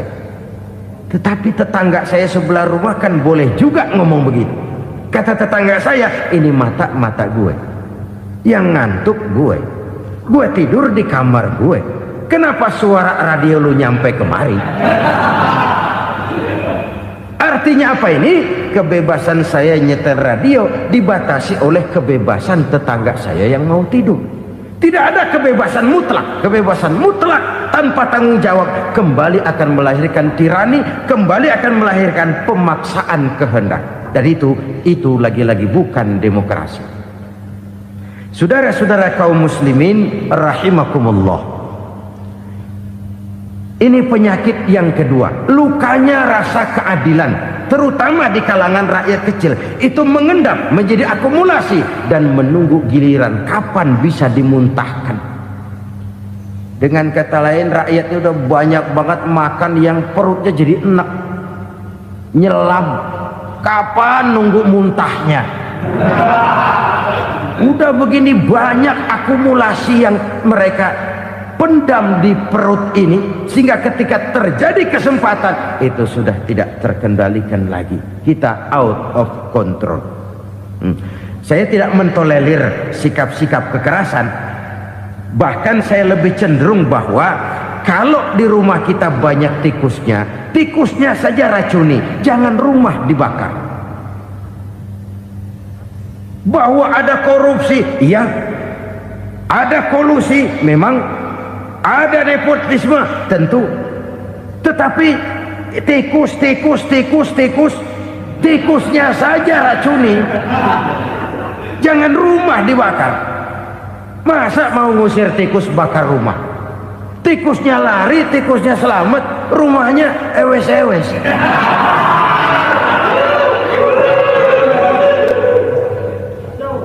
Tikus selamat, rumah nggak punya. Masalah nggak terselesaikan dengan sebagaimana yang kita harapkan. Kita sepakat ini negara hukum, dan di hadapan hukum semua manusia itu sama. Itu prinsip yang diajarkan Allah. Al-musawat bainan nas fi takalifil ahkam. Semua manusia sama dalam berhadapan dengan hukum Allah Subhanahu wa taala. Kalau hukum sudah pandang bulu, itu jelas yang enak yang banyak bulunya. Siapa yang banyak bulunya? Monyet. Kalau hukum pandang bulu, monyet keenakan. Saudara-saudara kaum muslimin rahimakumullah, introspeksi. Mari kita bercermin bagaimana perjalanan hukum selama ini. Kalau introspeksi ini kita temukan, lalu ada upaya untuk memperbaiki diri. Jangan menggunakan tak ada gading yang tak retak, mikul duwur mendem jero untuk menutup-nutupi kesalahan orang. Padahal kesalahan itu sedemikian besar. Padahal rakyat kita tiap hari antri sembako. Ada yang sehari sekali makan, ada yang makan sudah bercampur tiwul, ada yang nasi sudah dicampur pisang, balik jadi orok lagi. Macam-macam upaya rakyat untuk menangsal perut ini. Lalu rakyat ditenang-tenangkan, lebih baik puasa Senin Kemis sambil menghadapi krisis ekonomi. Kenapa rakyat yang disuruh puasa? Kenapa bukan pejabatnya yang puasa lebih dulu untuk kemakmuran rakyat? Kalau rakyat yang memang perutnya udah gepeng disuruh puasa, makin krempeng perutnya. Artinya pejabat harus punya sense of politik. Ya, tidak, puasa itu kan tidak cuma Senin Kemis saja puasa itu. Puasa perasaan, puasa menghargai perasaan yang sedang kondisi yang sedang dihadapi oleh rakyat. Bagaimana rakyat yang tengah antri sembako melihat pejabatnya lewat dengan mobil yang harganya sampai 1 miliar. Oh, inilah pemimpin saya. Luka lagi rasa keadilannya.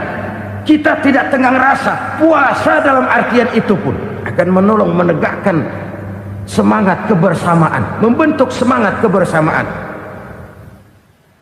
Saudara-saudara kaum muslimin rahimakumullah, penyebab bencana yang ketiga dikatakan oleh baginda Nabi,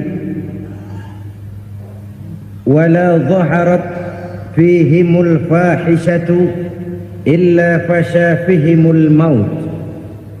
Apabila kekejian telah merajalela, maka maut bertebaran di mana-mana. Kita renungi butir kalimat dalam hadis ini. Apabila kekejian telah merajalela, maut bertebaran di mana-mana. Begitu murah arti sebuah kehidupan. Penjarahan untuk hal-hal yang kecil tapi sampai mengorbankan nyawa. Apabila kekejian sudah terjadi di mana-mana, maut pun bertebaran. Maut dalam arti berpisah ruh dengan jasad, tapi juga maut dalam arti orang bisa mati karirnya, orang bisa mati usahanya, orang bisa mati kesempatannya karena perbuatan-perbuatan keji yang selama ini tidak terbendung. Lahirlah teori mafia. Siapa yang kuat dia yang berkuasa, siapa yang lemah dia menjadi mangsa. Proyek-proyek besar yang menang tender itu ya dari itu ke itu saja. Yang pengusaha-pengusaha tidak punya koleksi, koneksi, tidak bisa bayar komisi, dapat proyek tetelan. Ada dagingnya, dikit namanya juga tetelan.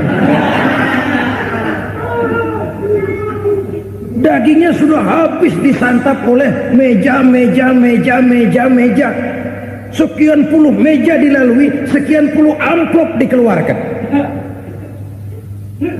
Sehingga yang akhirnya ya tinggal tetelan itu tadi. Maka kualitas pekerjaan pun sudah bukan lagi jadi masalah. Demikianlah mafia-mafia ini bermunculan di mana-mana. Di pengadilan terkenallah mafia pengadilan. Hukum bisa dibeli, hukum bisa dipesan menurut kebutuhan sponsor. Mafia peradilan, mafia politik, mafia ekonomi, bahkan mafia agama yang menggunakan agama sebagai kedok, menggunakan agama sebagai dalih, menggunakan agama sebagai topeng untuk melancarkan maksud-maksud politiknya pun tidak tertutup kemungkinan. Apabila kekejian telah merajalela, maut bertebaran di mana-mana. Korupsi, kolusi, nepotisme itu bagian dari kekejian. Kita selama ini kalau mendengar maksiat, itu yang terbayang cuma judi, mabuk, zina. Ya itu maksiat. Tapi korupsi, kolusi, nepotisme itu juga maksiat dalam bentuk lain. Kalau ini sudah bertebaran, maka maut terjadi di mana-mana. Jangan bayangkan cuma mati orangnya, itu sih kewajiban. Yang menyakitkan itu orangnya masih hidup tapi dibikin mati, karirnya mati. Kenapa? Karena yang diperlukan bukan cuma orang pinter tapi orang taat. Biar pinter, kalau nggak taat minggir. Biar bodoh, kalau taat bisa nyenangin atasan, bisa nyemir, nyemur. Kumaha juragan wae ayo nama. Itu yang kadang-kadang dapat penghargaan. Tidak ada prestasi kerja kecuali bikin senang orang di atas. Kita lihat di desa-desa jalan rusak. Kalau ada berita pejabat anak mau turun, jalan rata sekali. Sampai tanah dari mana aja dikeruk buat ngeratain tuh jalan. Pejabat pulang legok lagi jalanan. Katanya kita kerja buat rakyat, nyatanya kita cuma melayani atasnya. Kenapa? Terjadi lingkaran setan. Seperti kata lagu Dul Sumbang itu, mahasiswa takut sama dosen, dosen takut sama dekan, dekan takut sama rektor, rektor takut sama menteri, menteri takut sama presiden, presiden takut sama mahasiswa. Lah muter balik lagi, lingkaran setan, lingkaran setan. Saudara-saudara kaum muslimin rahimakumullah, kekejian yang merajalela, praktek-praktek mafia yang tertuang dalam kehidupan sehari-hari menyebabkan orang mati karirnya, jasad masih hidup, karir mati, itu menyakitkan. Mati bisnisnya. Rakyat kecil pernah senang ketika cengkeh booming, harganya bagus, rakyat banyak yang pergi haji. Lalu mau ditata, lahir tata niaga cengkeh, malah amburadul. Harga cengkeh jatuh, petani cengkeh kecil menjerit. Siapa yang untung? Segelintir orang. Masihkah kita pakai atas nama rakyat untuk kepentingan nasional, padahal yang nyanyi cuma segelintir orang? Masihkah kita mau bohongi rakyat ini dengan mobil nasional tapi bikinan Korea? Masihkah kita mau bermain verbalisme, bermain kata? Ini sebuah masa lalu yang tidak perlu terulang lagi untuk masa-masa yang akan datang. Kekejian merajalela, orang mati karir, bisa mati usaha, mati bisnis. Usahanya maju, dirangkul, hancur. Usahanya maju, dipukul, hancur, tenggelam. Bahkan yang memilukan dan memalukan badan-badan usaha milik negara itu dikebiri sedemikian rupa sehingga tidak menghasilkan hal-hal yang bermanfaat buat negara. Saudara-saudara kaum muslimin rahimakumullah, kalau nafsu yang sudah mengatur itu semua, maka kekejian pun merajalela. Orang sudah pakai teori mafia, yang kuat dia yang menang, yang kuat dia yang berkuasa, yang lemah silakan minggir di sudut-sudut kehidupan. Kalau kekejian seperti ini merajalela, maut bertebaran di mana-mana. Banyak orang mati karirnya, banyak orang mati usahanya, banyak orang mati imajinasinya. Sekarang ini dalam dunia seni yang banyak karyawan seni, bukan seniman. Seniman itu kan dilahirkan, lain seniman, lain karyawan seni. Sekarang yang banyak karyawan seni, bukan seniman. Mati karir, mati imajinasi, mati improvisasi, sehingga kehidupan persis sinetron. Sinetron itu yang kita lihat rumah mewah, yang kita lihat rumah bagus. Gak pernah kita lihat di sinetron kita ini rakyat antri sembako. Kita dijejali hal-hal yang indah, yang wah, yang membuat kita tenggelam dalam gaya hidup instan, tenggelam dalam gaya hidup wah. Kita lupa dengan realitas keseharian di tengah-tengah masyarakat kita. Lahirlah kelompok-kelompok selebritis, dibesarkan oleh berbagai media. Selebritis pilek aja masuk koran, pilek.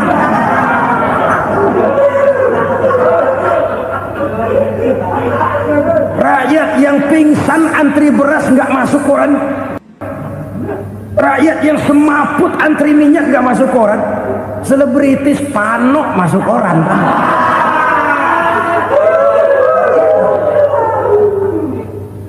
Kita besarkan hal-hal kecil, kita kecilkan hal-hal besar. Kenapa? Kita mengejar oplah, kita profit oriented, tidak lagi berorientasi kepada realitas hidup yang kita hadapi ini. Kalau kekejian sudah merajalela, kata Nabi, maka maut bertebaran di mana-mana. Maut dalam artian maut, coba lihat sekarang begitu murah nyawa. Karena 1000 perak orang mau nusuk bunuh. Karena beras seliter orang khilaf, begitu murah kehidupan. Tapi kekejian dalam bentuk korupsi, kolusi, nepotisme, kekejian dalam bentuk itu mematikan karier, mematikan bisnis, mematikan imajinasi, mematikan kreativitas. Itu juga maut dalam bentuk lain akibat kekejaman lain. Ini penyebab yang ketiga. Yang keempat, penyebab bencana menurut baginda Rasul, wala tuffiful mikyala illa muni'un nabat. Apabila timbangan sudah dicurangi, maka tercegahlah tumbuh-tumbuhan. Apabila timbangan sudah mulai curang, maka terjadilah musim paceklik. Apabila bisnis sudah bergaya mafia tadi itu, kecurangan-kecurangan terjadi, tender di balik pintu, yang dimenangkan cuma kelompok-kelompok yang bisa memberikan presentasi yang besar, muni'un nabat, terjadilah paceklik. Paceklik, panen gagal, wereng, ya wereng, kemarau panjang, it's okay, air sulit, iya, tetapi kan semua itu ada yang ngatur. Kemarau ada yang ngatur, belalang itu ada yang ngatur, air itu juga ada yang ngatur. Yang ngatur itu yang serba maha. Kalau ia murka melihat kecurangan timbangan, Allah itu kalau murka kan gampang saja, tinggal komandoin balang, lang, hancurin tuh sawah. Konvoy belalang, konvoy. Allah tinggal ngutik angin El Nino, mampir lo ke Indonesia. Hujan nggak turun-turun, kemarau panjang. Jadi kalau musim kemarau kan namanya anginnya El Nino. Kalau musim hujan anginnya namanya La Nina. Cakep namanya, kejem orangnya. Saudara lihat Cina sekarang sedang kena La Nina, banjir besar, ribuan orang meninggal. Dia mah ribuan mati kagak berasa, rakyatnya miliaran. Bangladesh lagi ngalami La Nina, India lagi ngalami La Nina. Angin, hujan, kemarau, belalang, itu kan ada yang ngendaliin. Kuncinya bukan di belalangnya, kuncinya bukan di peredaran matahari berputar, kuncinya di atas yang mengatur semua itu. Kalau timbangan sudah mulai curang, pengusaha sudah nggak mau jujur, apa nggak bikin perut jadi mual. Begitu rakyat antri sembako pingsan nggak dapat beras, sementara beras ditumpuk-tumpuk sampai membusuk. Kemana hati nuraninya? Kemana akal pikirannya? Kemana mereka yang berbuat atas nama rakyat tapi melihat rakyat susah tidak tergerak hatinya? Apabila timbangan sudah mulai dicurangi, bisnis sudah mulai melenceng, maka terjadilah paceklik. Sebuah negara yang berhasil dalam swasembada pangan, lalu sekarang menjadi negara yang rakyatnya antri untuk memperoleh kebutuhan pangan. Saudara-saudara kaum muslimin rahimakumullah, ini intinya adalah kecurangan. Kalau kecurangan sudah terjadi di mana-mana, dan ini milik siapa saja, bukan soal tempat, bukan soal jabatan, soal manusianya, SDM-nya. Kecurangan tidak cuma terjadi di kantor, di masjid bisa terjadi kecurangan. Korupsi tidak hanya bisa terjadi di kantor, di madrasah bisa ada korupsi. Faktor manusianya, ini soal SDM. Kecurangan yang besar tentu besar lagi kerugiannya.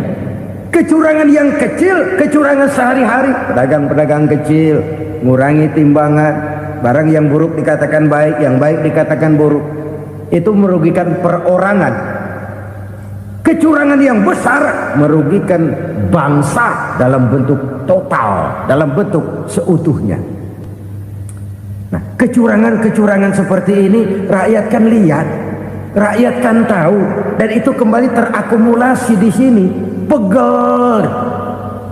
Dan jangan lupa, rakyat yang nggak ngomong itu, rakyat yang nggak bersuara itu, batinnya menjerit, jeritannya menggoncang aras, dan itu didengar Allah. Yadullah fauqal jamaah, kata Nabi. Tangan Tuhan di atas orang banyak. Jeritan hati rakyat menggoncang aras. Rakyat yang terlalu banyak dizolim, rakyat yang terlalu banyak dirugikan, ya rakyat yang terlalu banyak di atas namakan, menjerit batinnya, menggoncang aras, dan Allah bisa menggerakkan apa saja untuk membuat satu situasi. Allah bisa menggerakkan apa saja untuk membuat satu situasi. Saudara-saudara kaum muslimin rahimakumullah, ini faktor yang ketiga, timbulnya kecurangan. Faktor yang keempat maksud saya. Yang kelima, penyebab timbulnya bencana menurut baginda Nabi, wala muni'uz zakat illa hubbisa anhumul qatr. Apabila zakat enggan dibayar, maka tercegahlah qatrun. Qatrun ini kalau bahasa kita sembako. Maka tercegahlah kebutuhan-kebutuhan yang kita perlukan. Ini, kita tidak meragukan bahwa yang kita tuju adalah masyarakat yang adil dalam kemakmuran dan makmur dalam keadilan. Nah, antara kemakmuran dan keadilan ini memang sering tidak bisa berjalan seiring. Pada saat kemakmuran kita kejar, ekonomi kita pacu, ada nilai-nilai keadilan yang tertinggal. Pada saat nilai keadilan kita tegakkan benar-benar, ada unsur-unsur kemakmuran yang terabaikan. Oke, kita bisa mengatakan kasus. Oke, kita bisa mengatakan itu sebagian kecil. Tapi kalau sebagian kecil, lama-lama kan jadi sebagian besar. Oke, kita mengejar kemakmuran. Pertanyaannya, kemakmuran untuk siapa? Oke, kita berikan kelompok tertentu kue yang besar dengan harapan nanti dia bagiin kuenya kepada yang kecil-kecil. Tapi kenyataan, mereka yang dapat kue besar akhirnya malah lupa diri dan lupa daratan. Mau makin besar, malah memeras yang kecil-kecil ini. Sekarang kan yang kecil modali yang besar. Ramai-ramai buka bank, ternyata kamuflase. Uang banknya untuk kredit perusahaannya sendiri. Nasabahnya rakyat kecil. Artinya apa? Rakyat kecil disuruh modalin orang yang udah gede. Ini kan sumber geledek urusan.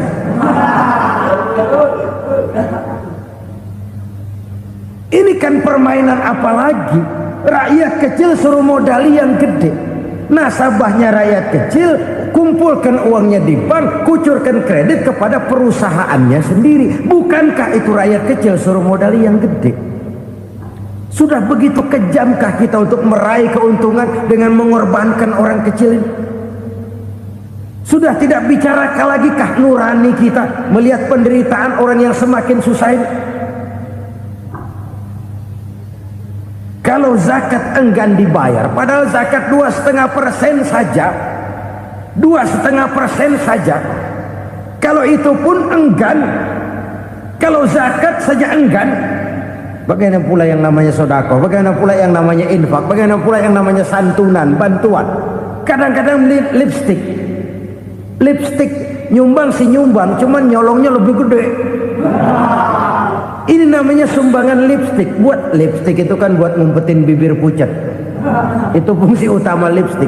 Buat ngumpetin korupsinya, nyumbang kegiatan-kegiatan sosial, tapi yang dia korup lebih gede dari yang dia sumbangin. Lipstick kamuflase, nepu kata anak sekarang.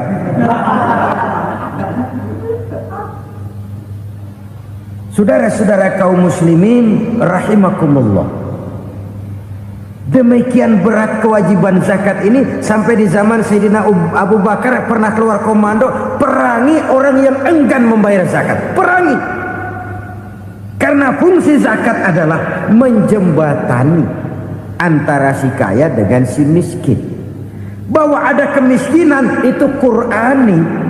Allah menyatakan, aku melebihkan rezeki sebagian kamu dari yang lain. Ini kan kesenjangan. Allah melebihkan rezeki sebagian kamu dari yang lain. Ada itu. Tetapi itu berjalan secara nature. Nah, kalau direkayasa, yang kaya semakin kaya, yang miskin semakin terpuruk, yang sudah besar dapat proyek besar, yang kecil dapat tetelan. Ini kan rekayasa namanya. Kesenjangan yang direkayasa ini yang kita harus kikis. Nah, fungsi zakat menjembatani dari sisi sosial. Dari sisi pribadi, Nabi berpesan, zakku amwalakum biz zakat. Bersihkan hartamu dengan zakat. Sekarang ada istilah nyuci uang. Uang hasil korupsi itu bisa dicuci, dijadikan uang bersih. Bukan pakai rinso, bukan. Pakai politiknya koruptor, diolah sedemikian rupa sehingga jadi uang resmi. Sudah memutik, itu termasuk yang disebut kejahatan kerah putih, white collar crime. Kejahatan kerah putih, kejahatan pakai dasi, kejahatan kelas kakap. Makanya orang mendingan goblok kagak bener daripada pinter kagak bener. Goblok kagak bener itu gampang ngurusinnya. Pinter kagak bener, ini yang berabe bener ngurusinnya.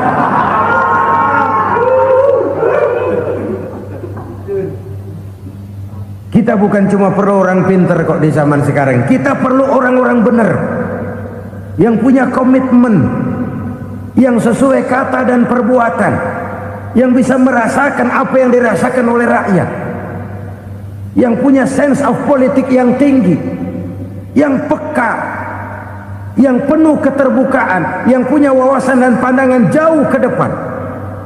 Dari sisi pribadi, zakat itu membersihkan harta kita. Ya, dia tercampur dengan yang subuhat, dia bahkan mungkin tercampur dengan sedikit-sedikit yang haram. Itu zakku amwalakum biz zakat. Bersihkan hartamu dengan zakat itu. Pada sisi sosial ia menjembatani, pada sisi pribadi ia membersihkan harta kita. Karena itu kalau kita minta berdoa minta rezeki, syarat rezeki itu halalan thayyiban wasi'an. Nggak pernah kurang dari 3 itu. Halal, bagus, banyak. Halal, bagus, tapi sedikit, susah ngaturnya. Halal, banyak, tapi kurang bagus, buat apaan? Bagus, banyak, tapi haram, enggak ada artinya. Sebab kata Imamul Ghazali, kalau kau terlalu suka memakan makanan yang haram, dikunyah masuk ke dalam perut besar, digiling oleh perut besar, menghasilkan energi, menggerakkan sel-sel pembuluh saraf, kau juga akan cenderung berpikir yang haram. Kalau sudah cenderung berpikir yang haram, perbuatan pun akan mengarah kepada perbuatan-perbuatan yang haram. Dulu waktu kelompok Jimbaran 200 konglomerat Indonesia kumpul dihimbau supaya sekian persen kasih pengusaha-pengusaha lemah. Itu kan cuma sekedar belas kasihan, tidak banyak menolong keadaan. Dan bukan itu yang diperlukan pengusaha-pengusaha kecil. Yang diperlukan adalah berikan kami kesempatan seperti mereka dapat kesempatan. Berikan kami peluang seperti mereka juga dikasih peluang. Kalau cuma dikasih 100 juta, 200 juta hari ini, usaha kami nggak ada prospeknya, peluang kagak ada, kan sama juga bohong. Diceburin ke kali, disuruh berenang, tangan diikat, mendingan mampusin ketahuan. Ayo berenang, berlomba, tangan diikat, kaki diikat, sama saja nyuruh mati. Jadi jangan kasih ikannya, kasih kailnya. Yang diperlukan pengusaha kecil menengah ke bawah itu bukan cuma sekedar belas kasih dari konglomerat-konglomerat besar, Berikan kami peluang seperti mereka juga dapat peluang. Berikan kami kesempatan seperti mereka dapat kesempatan. Berikan kami kredit dengan kemudahan seperti mereka juga kalau minta kredit begitu mudahnya. Menciptakan peluang dan kesempatan, pemerataan. Bukan menciptakan manusia Indonesia dengan standar ekonomi yang sama. Semua rumahnya harus sama, semua punya mobil. Itu sih kebersamaan bebek. Bebek, coba lihat bebek. Satu ngalor semua. Satu ngidul semua.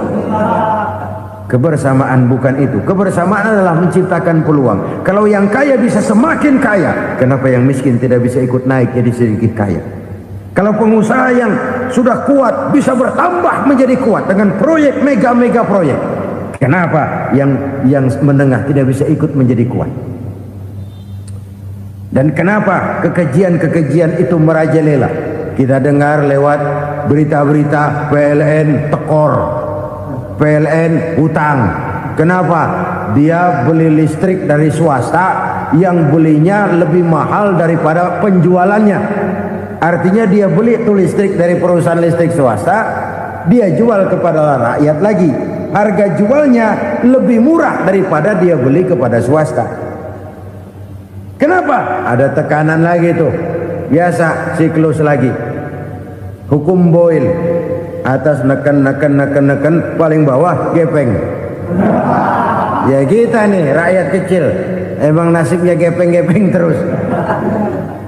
Saudara-saudara kaum muslimin rahimakumullah, dari 5 penyebab bencana ini kita ambil kesimpulan untuk sebuah renungan dan introspeksi kita bersama.